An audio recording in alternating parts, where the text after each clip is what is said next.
Bismillahirrahmanirrahim. Assalamualaikum warahmatullahi wabarakatuh. Alhamdulillahi rabbil alamin. Asyhadu an la ilaha illallah wahdahu la syarika lah wa asyhadu anna Muhammadan abduhu wa rasuluh. Allahumma salli wa sallim wa barik ala sayyidina Muhammadin wa ala alihi wa ashabihi wa insyaallahu man tabi'ahu bi ihsanin ila yaumiddin. Rabbi a'udzu bika min hamazati syayatin wa a'udzu bika rabbi an yahdurun, amma ba'd. Faqala Allah ta'ala fil Qur'anil Karim, a'udzu billahi minasy syaithanir rajim. Bismillahirrahmanirrahim. Ya ayyuhalladzina amanu taqullaha haqqa tuqatih wa la tamutunna illa wa antum muslimun. Wa qala Allah ta'ala fi ayatin ukhra, ya ayyuhalladzina amanu kutiba 'alaikumus shiyam كما كتب على الذين من قبلكم لعلكم تتقون. وقال النبي صلى الله عليه وسلم من صام رمضان إيمانا واحتسابا غفر له ما تقدم من ذنبه. وقال النبي صلى الله عليه وسلم من سلك طريقا يلتمس فيه علما سهل الله له به طريقا إلى الجنة. رواه مسلم. صدق الله العظيم وصدق رسوله النبي الكريم ونحن على ذلك من الشاهدين. Alhamdulillah, segala puji hanya milik Allah Subhanahu wa taala yang telah memberikan kita nikmat iman, nikmat Islam, nikmat ihsan, sehat wal afiah, panjang usia dalam ketaatan kepada Allah Subhanahu wa taala. Mudah-mudahan langkah kita, ibadah kita selalu diterima oleh Allah Subhanahu wa taala. Alhamdulillah, kita sudah berada di bulan Ramadan, bulan yang sangat dinanti-nantikan kedatangannya dan dirindu-rindukan kehadirannya, dan sangat ditangisi kepergiannya oleh para salafus saleh. Bahkan kebiasaan para sahabat, para salafus saleh menyambut kedatangan bulan Ramadan, mempersiapkan diri 6 bulan sebelumnya. Mereka berdoa sungguh-sungguh kepada Allah agar disampaikan ke dalam bulan Ramadan.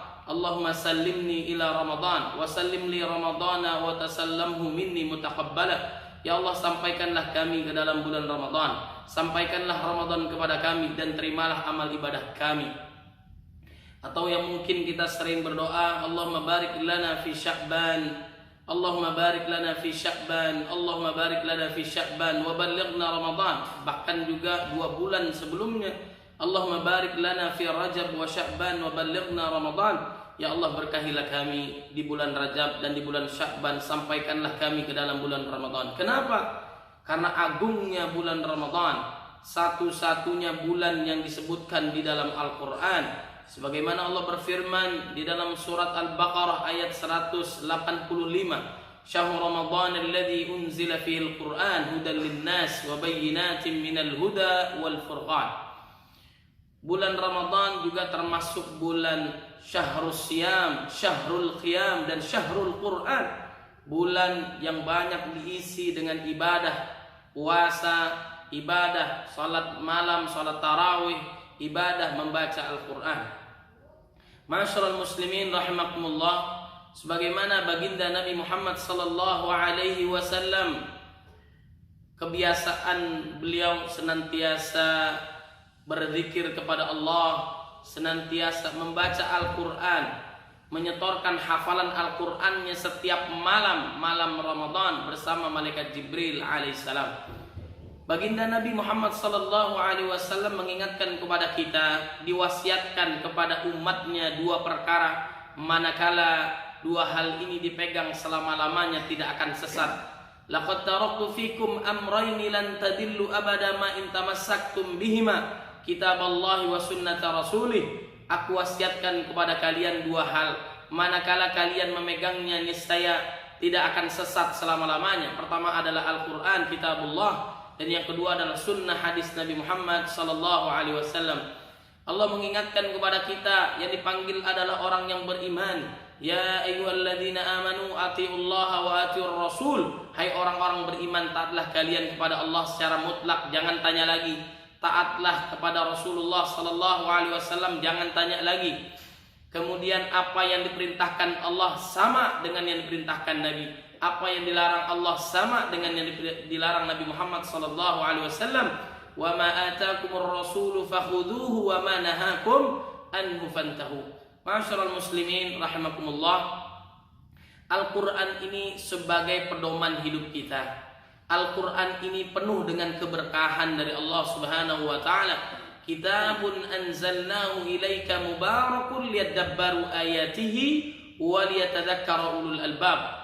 Bagaimana tidak diberkahi oleh Allah Subhanahu wa Ta'ala? Allah yang langsung menurunkan Al-Quran.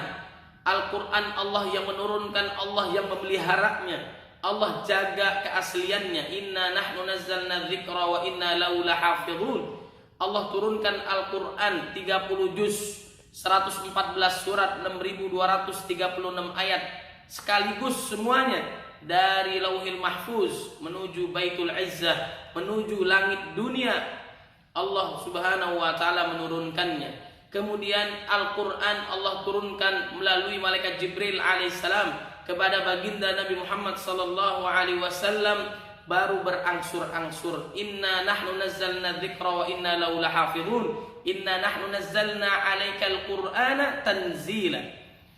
Allah Subhanahu wa Ta'ala menurunkan Al-Quran melalui malaikat Jibril alaihissalam kurang lebih 23 tahun, 13 tahun di Mekkah, kemudian 10 tahun di Madinah, penuh dengan keberkahan Allah Subhanahu wa Ta'ala.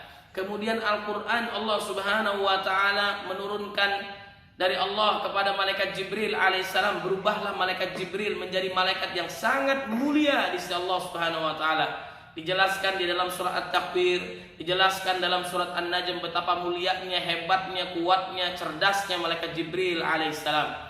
Kemudian dia menjadi imamnya di antara para malaikatnya Allah Subhanahu wa Ta'ala. Al-Quran kemudian diturunkan, dibacakan kepada baginda Nabi Muhammad sallallahu alaihi wasallam. Berubahlah Nabi menjadi nabi yang sangat mulia. Bahkan saking mulianya Nabi Muhammad sallallahu alaihi wasallam diangkat namanya oleh Allah. Wa rafa'na laka dzikrak, apa yang diperintah Allah sama dengan yang diperintah Nabi, apa yang dilarang Allah sama apa yang dilarang Nabi Muhammad sallallahu alaihi wasallam. Kemudian saking mulianya baginda Nabi Muhammad sallallahu alaihi wasallam, Allah memuji ciptaannya sendiri. Wa innaka la'ala khuluqin azim, engkau mempunyai budi pekerti yang sangat agung. Kemudian dijadikan teladan terbaik di dunia maupun di akhirat. Laqad kana lakum fi Rasulillah uswah hasanah. Muhammad artinya terpuji karena teruji. Kemudian Muhammad terdiri dari 5 huruf tersebar dalam 5 surat dan dalam 5 ayat. Dalam surat Ali Imran, Al-Ahzab, Al-Fat, Muhammad, As-Saff. Kemudian baginda Nabi Muhammad sallallahu alaihi wasallam menjadi imamul mursalin, khataman nabiyyin. Makin kita gali kepribadian Nabi, makin jauh kita dengan Nabi Muhammad sallallahu alaihi wasallam. Kemudian yang selanjutnya, Al-Quran Allah turunkan dalam sebuah bulan. Berubahlah bulan itu menjadi bulan yang sangat mulia. Syahr Ramadan alladzi unzila fihi al-Quran hudan linnas, bagaimana dalam surah Al-Baqarah ayat 185. Idza jaa Ramadan futihat abwabul jannah wa ghuliqat abwabun nar wa suffidatis syayatin. Apabila datang bulan Ramadan, bulan penuh dengan keberkahan, kemudian dibuka pintu surganya Allah Subhanahu wa Ta'ala lebar-lebar, ditutup pintu neraka rapat-rapat dan dibelenggunya para setan. Limpahan rahmat, ampunan dosa, kemudian dibebaskan dari api neraka. Itu bulan Ramadan. Ma'asyiral muslimin rahimakumullah. Kemudian Al-Quran ini Allah Subhanahu wa Ta'ala menurunkan di sebuah malam. Berubahlah malam itu menjadi malam kemuliaan. Lailatul Qadri khairum min alfi syahr, lebih hebat daripada 1000 bulan. 83 tahun plus 4 bulan. Inilah bahagianya umat Nabi Muhammad sallallahu alaihi wasallam, walaupun usianya 60 sampai 70 tahun atau yang lebih daripada itu, tidak terlalu banyak baginda Nabi Muhammad sallallahu alaihi wasallam menyampaikan seperti itu, namun pahalanya bisa menyamakan umat terdahulu bahkan lebih, karena mungkin dia melewati 10 kali Ramadan, 20, 30, 40 dan seterusnya, dan dia mendapatkan malam kemuliaan Lailatul Qadri khairum min alfi syahr. Kemudian Al-Quran Allah Subhanahu wa Ta'ala turunkan kepada sebuah umat. Berubahlah umat itu menjadi umat yang sangat mulia. Kuntum khaira ummah ukhrijat linnas ta'muruna bil ma'ruf wa tanhauna 'anil munkar wa tu'minuna billah. Karena mereka menjadikan Al-Quran sebagai pedoman dalam hidupnya, asalkan juga ia mengajak kepada kebaikan dan mencegah daripada kemungkaran. Kemudian Al-Quran Allah Subhanahu wa Ta'ala manakala menurunkan kepada sebuah keluarga, kepada individu, berubahlah keluarga itu, orang itu menjadi keluarganya Allah di muka bumi. Inna lillahi min ahlina minan nas man hum ya Rasulullah. Sungguhnya Allah Subhanahu wa Ta'ala mempunyai keluarga di muka bumi. Siapakah mereka ya Rasul? Mereka adalah keluarganya Allah Subhanahu wa Ta'ala, yaitu ahlul Quran. Mereka yang membaca Al-Quran, mereka yang mentadaburi Al-Quran, mereka yang menghafal Al-Quran, mereka yang murojaah Al-Quran, mereka yang mengamalkan isi Al-Quran, mereka yang mendakwahkan Al-Quran ke tengah-tengah umat. Itulah keluarganya Allah di muka bumi. Ma'asyiral muslimin rahimakumullah. Kemudian Al-Quran ini sebagaimana Allah Subhanahu wa Ta'ala mengingatkan kepada kita di dalam surat Al-Baqarah ayat yang kedua, ketiga, keempat, kelima, bahwasanya zalikal kitabu la raiba fi, tidak ada keraguan sedikit pun di dalam Al-Quran. Al-Quran ini diturunkan langsung dari Allah, bukan dari baginda Nabi Muhammad sallallahu alaihi wasallam. Walau taqawwala alaina ba'dal aqawil la akhadna minhu bil yamin thumma laqata'na minhu al watin. Sekiranya baginda Nabi ngaku-ngaku membuat Al-Quran, maka akan dicabut urat lehernya oleh Allah Subhanahu wa Ta'ala. Kemudian jikalau kalian ragu tentang Al-Quran, maka coba buat satu surat, coba buat satu ayat, niscaya kalian tidak akan mampu dan tidak akan pernah mampu. Wa in kuntum fi raibin mimma nazzalna ala 'abdina fa'tu bi suratin min mithlihi wad'u syuhada'akum min dunillahi in kuntum shadiqin fa in lam taf'alu wa lan taf'alu. Ma'asyiral muslimin rahimakumullah. Kemudian Al-Quran ini sebagai zalikal kitabu la raiba fi hudal lil muttaqin, petunjuk bagi orang-orang yang bertakwa. Kemudian bukan saja bagi orang-orang bertakwa, solusi dalam permasalahan hidup juga ditentukan melalui Al-Quran ini. Sebagaimana hal ini terjadi di bulan Ramadan penuh dengan keberkahan. Allah mengingatkan tadi dalam surah Al-Baqarah ayat 185, Syahrul Ramadan alladzi unzila fil Qur'an hudal linnas, petunjuk pula bagi manusia. Siapapun mendapatkan petunjuk dari Allah Subhanahu wa Ta'ala sebagaimana yang Allah berikan kepada mereka, sebagaimana yang Allah kehendaki untuk mereka yang mendapatkan hidayah Allah Subhanahu wa Ta'ala. Gara-gara Al-Quran berubahlah Umar bin Khattab yang tadinya membenci Nabi, bahkan mau membunuh Nabi, sekarang kuburannya di samping Nabi, menjadi Amirul Mukminin sekaligus menjadi mertua Nabi Muhammad sallallahu alaihi wasallam. Penuh dengan keberkahan Al-Quran ini. Ma'asyiral muslimin rahimakumullah. Kemudian bukan hanya petunjuk, kemudian Al-Quran sebagai apa? Dia sebagai solusi dalam setiap permasalahan hidupan kita. Dari awal lahir dijelaskan dalam Quran, dijelaskan dalam sunnah hadis Nabi Muhammad sallallahu alaihi wasallam. Kesulitan orang mendapatkan jodoh, kesulitan mendapatkan keturunan, kesulitan dalam mendapatkan ilmu, kesulitan dalam mencari rezeki dari Allah Subhanahu wa Ta'ala, kesulitan dalam hidup, musibah, azab dan sebagainya, bahkan taun, wabah COVID-19 ini bisa diselesaikan dengan apa yang kita baca, kita tadabburi, kita amalkan apa yang ada di dalam Al-Quran. Sebagaimana Allah Subhanahu wa Ta'ala mengingatkan di dalam surat At-Talaq ayat 2, 3, 4, 5. Intinya, poinnya dalam setiap permasalahan kita, dari Al-Fatihah sampai An-Nas, kalau kita tadabburi, kita hayati, kita amalkan, ini merupakan solusi setiap permasalahan kehidupan kita dari lahir sampai wafat, bahkan saat-saat goncangan sakaratul maut, bahkan saat di padang mahsyar berjumpa nanti dengan Allah Subhanahu wa Ta'ala. Dijelaskan di dalam Al-Quran, dijelaskan dalam hadis sunnah Nabi Muhammad sallallahu alaihi wasallam. Oleh sebab itu dekatkanlah dengan Al-Quran. Permasalahan kita akan diberikan jalan keluar oleh Allah Subhanahu wa Ta'ala. Dari masalah yang kecil maupun yang besar, semua diselesaikan dengan Al-Quran dan sunnah Nabi Muhammad sallallahu alaihi wasallam. Allah mengingatkan tadi dalam surah Talaq ayat 2, 3, 4, "Wa may yattaqillaha yaj'al lahu makhraja." Barang siapa tunduk patuh taat kepada Allah, meninggalkan kemaksiatan dan dosa, melakukan apa yang diperintahkan Allah, yaitu salah satu kewajiban kita puasa. Man shama ramadhana imanan wa ihtisaban ghufira lahu ma taqaddama min dhanbi. Man qama ramadhana imanan wa ihtisaban ghufira lahu ma taqaddama min dhanbi. Barang siapa yang puasa, barang siapa yang salat tarawih, barang siapa yang salat tahajud karena iman, mengharap ridha Allah sesuai dengan tuntunan Nabi Muhammad sallallahu alaihi wasallam, maka diampuni dosanya yang telah lalu. Barang siapa yang tunduk patuh taat kepada Allah, takwa kepada Allah, Allah berikan jalan keluar dari setiap permasalahannya. Yang dipanggil adalah orang beriman. Ya ayyuhalladzina amanu kutiba alaikumusiyam kama kutiba alal ladzina min qablikum la'allakum tattaqun. Hai orang-orang beriman yang jauh merapat lebih dekat lagi kepada Allah, yang dekat lebih dekat lagi kepada Allah Subhanahu wa taala, diwajibkan kepada kalian puasa sebagaimana umat terdahulu puasa. Berarti itu hal yang mudah. Orang dahulu saja melakukan puasa. Agar apa? Allah melatih kita, menggembleng kita. Bahkan dijelaskan secara rinci di dalam Al-Qur'an surah Al-Baqarah tentang puasa. Dijelaskan pula dalam hadis Nabi Muhammad sallallahu alaihi wasallam ayat 183 sampai 187. Kita tadabburi Al-Qur'an. Bukan hanya kita menghatamkan Al-Qur'an di dalam setiap bulan Ramadan. Bisa 1 kali, 2 kali, 3 kali, bahkan 10 kali. Imam Syafi'i bahkan 60 kali. Bukan hanya kita menghatamkan bacaan Quran yang mendapatkan pahala melimpah dari Allah, setiap 1 huruf 10 kebaikan. Bahkan kalau di bulan Ramadan lebih dahsyat lagi, bahkan orang yang puasa tak terhingga balasannya. Kemudian Allah Subhanahu wa taala melipatkan gandakan itu pahala manakala Lailatul Qadar khairum min alfi syahr. Masya Allah, itu keberkahan Allah Subhanahu wa taala yang diberikan kepada umat Nabi Muhammad sallallahu alaihi wasallam.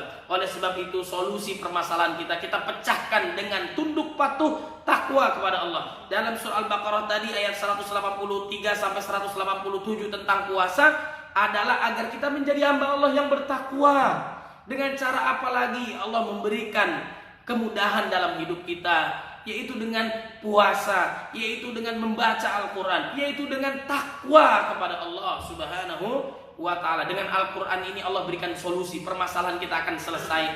Wa may yattaqillaha yaj'al lahu makhraja wa may yattaqillaha yaj'al lahu min amri yusra. Allah mudahkan setiap urusannya, jalan keluarnya sangat mudah. Bahkan wa yarzuqhu min haitsu la yahtasib. Allah berikan rezeki dari arah yang tidak disangka-sangka. Rezeki belum tentu duit, keluarga yang sakinah, mawaddah warahmah, turunan soleh dan soleha.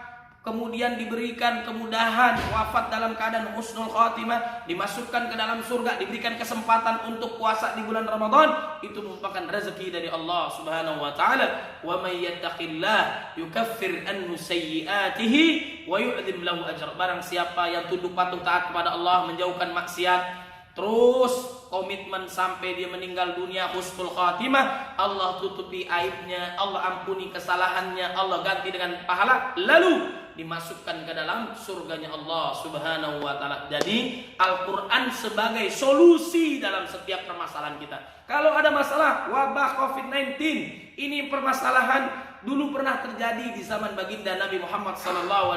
Ada sahabat yang bertanya, bagaimana cara menyikapinya ini wahai Rasul?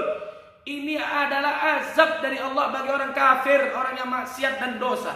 Kemudian rahmat bagi orang yang beriman, yang taat kepada Allah Subhanahu wa taala. Bagi mereka yang ditimpa musibah dengan COVID-19, mudah-mudahan Allah Subhanahu wa taala memberikan kesembuhan, diganti yang lebih baik lagi, diberikan kesehatan, diberikan rezeki, diberikan keturunan yang soleh dan soleha, keluarga sakinah, mawaddah warahmah. Kemudian bagi mereka yang wafat, orang beriman taat kepada Allah, sabar, mengharap ridha Allah, diganti dengan pahala syahid di jalan Allah Subhanahu wa ta'ala, dimuliakan oleh Allah Subhanahu wa ta'ala. Oleh sebab itu permasalahan kita selesaikan dengan Quran dan Sunnah, takwa kepada Allah Subhanahu wa ta'ala. Kita digembleng siang malam untuk taat kepada Allah, apalagi 10 hari terakhir di bulan Ramadan penuh dengan keberkahan. Rasulullah SAW mengajarkan wa aiqadha ahlahu, membangunkan keluarganya, ahyal laila, menghidupkan malamnya, wasyiddal mizar, mengecangkan ikat pinggangnya. Bahkan suami atau istrinya ditinggalkan dalam rangka i'tikaf, mendekatkan diri kepada Allah Subhanahu wa taala, tunduk patuh taat kepada Allah, meninggalkan maksiat dan dosa, maka diberikan jalan keluar, diberikan rezeki, diberikan ketenangan dalam hidup. Mudah-mudahan Allah Subhanahu wa taala menerima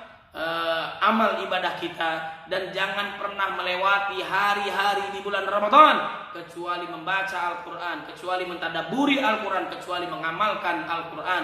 Mudah-mudahan Allah selamatkan kita di dunia dan di akhirat. Allah Subhanahu wa Ta'ala memberikan syafaatnya melalui baginda Nabi Muhammad SAW, melalui puasa kita dan melalui Al-Quran. Iqra'ul Quran fa innahu ya'ti yaumal qiyamah syafi'an li ashabi.